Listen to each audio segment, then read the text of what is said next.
محمد حنیف صاحب سوال کرتے ہیں کہ اگر امام مالکی مسلک کا ہو اور اس کے پیچھے ہم تراویح کی نماز پڑھیں اور اس کو کوئی مالکی مسلک والا ہی قرآن میں سے دیکھ کر لقمہ دے تو کیا ہماری نماز ہو جائے گی؟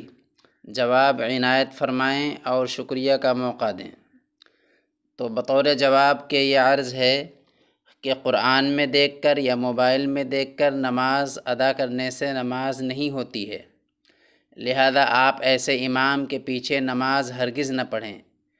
اگر کوئی دوسرا صحیح امام نہ ملے تو تنہا الم تر کیف سے نماز ادا کر لیں، اس لیے کہ جس طریقے سے قرآن دیکھ کر نماز پڑھنے سے نماز نہیں ہوتی ہے، اسی طریقے سے امام کے لیے نماز سے خارج شخص کا لقمہ لینا بھی درست نہیں ہے، اور لقمہ اگر لے لیا ہے تو اس صورت میں تمام مقتدیوں کی اور امام کی نماز فاسد ہو جائے گی۔ لہذا امام کے لیے قرآن دیکھ کر یا موبائل دیکھ کر پڑھنا یہ عمل کثیر ہے، اور عمل کثیر کرنے سے نماز فاسد ہو جاتی ہے۔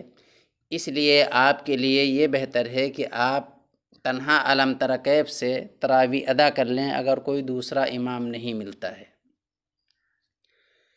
اسی طرح دوسرا سوال کیا گیا ہے، یہ ایک بہن کی طرف سے سوال آیا ہے۔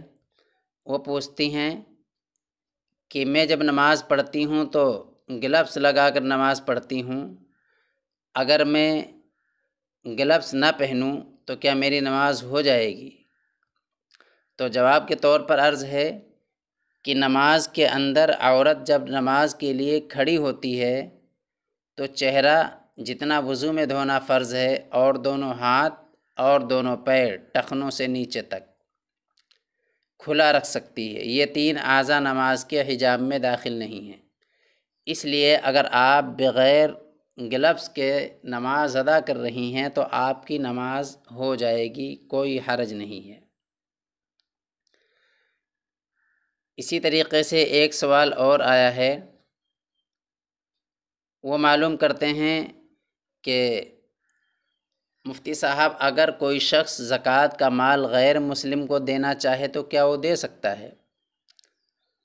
تو ان کے لیے جواب ہے کہ غیر مسلم کو زکوٰۃ دینا جائز نہیں ہے، اس لیے کہ زکوٰۃ کی ادائیگی کے لیے زکوٰۃ کے مستحق کا مسلمان ہونا ضروری ہے۔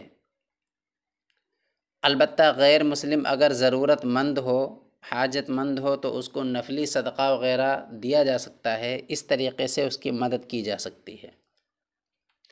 البتہ زکوٰۃ وغیرہ دینا، جو صدقہ واجبہ ہیں ان کو دینا، یہ جائز اور درست نہیں ہے۔